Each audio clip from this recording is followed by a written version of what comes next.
Hi children, today we are continuing with the story of the Fing. I hope you are enjoying it. Chapter 12, Some Light Reading. At dawn the next morning, Mr. Meek set off on his quest to find a Fing. He had cast aside his bookish persona and had now turned himself into an adventurer. Well, sort of. The man had put bicycle clips over the bottom of his trousers in case he snagged them on some undergrowth. Poor Mrs. Meek was very tearful at the doorstep. Since the day they were married, the pair of librarian lovebirds had never spent a single night apart. Please, please be careful, Father, implored Mrs. Meek. Mr. Meek was trying to be brave, though it was not his strong suit.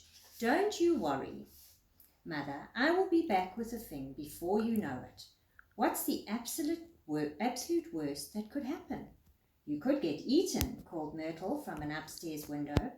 Thank you for your contribution, my angel sent from heaven, called Father. He smiled weakly at his wife. I will do my absolute best not to. Promise, she implored. I promise. They kissed awkwardly. Their kisses were always awkward. Either their noses knocked or their chins bumped or glasses crunched. Today their foreheads clunked together. Clunk. Ouch. Ah, sorry.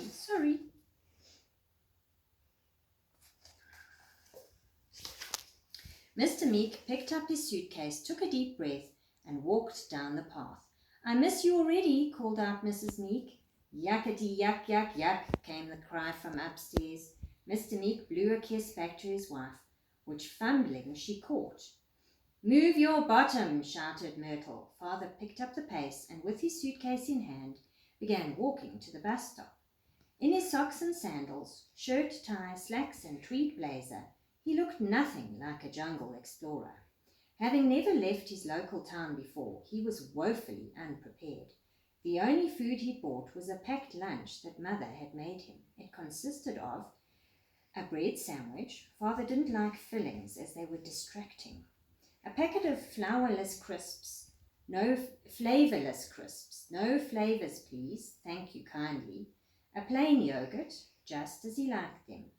As is often the way with packed lunches, Father had scoffed the lot within 5 minutes of setting off from home, sitting on the bus to the airport.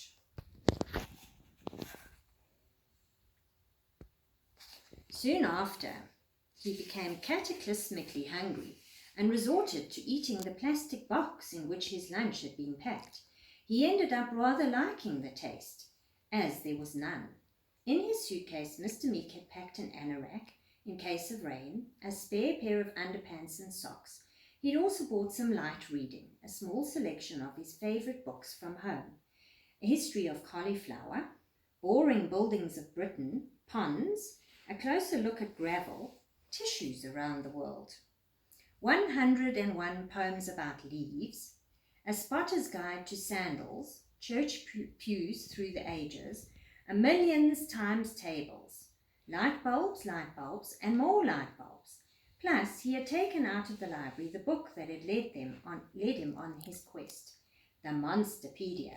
It was wriggling around in his suitcase. He just had to remember to return it within 2 weeks, or there would be a hefty fine to pay. Of course, Mr. Meek had made some room for the most important items of all, the special Fing capturing equipment. First, a rusty old hamster's cage that he'd found up in the loft, into which to put the Fing. Second, a giant tin of the Fing's favourite food, custard cream biscuits. These were to lay a trail to tempt the Fing into the hamster's cage as soon as he had spotted one.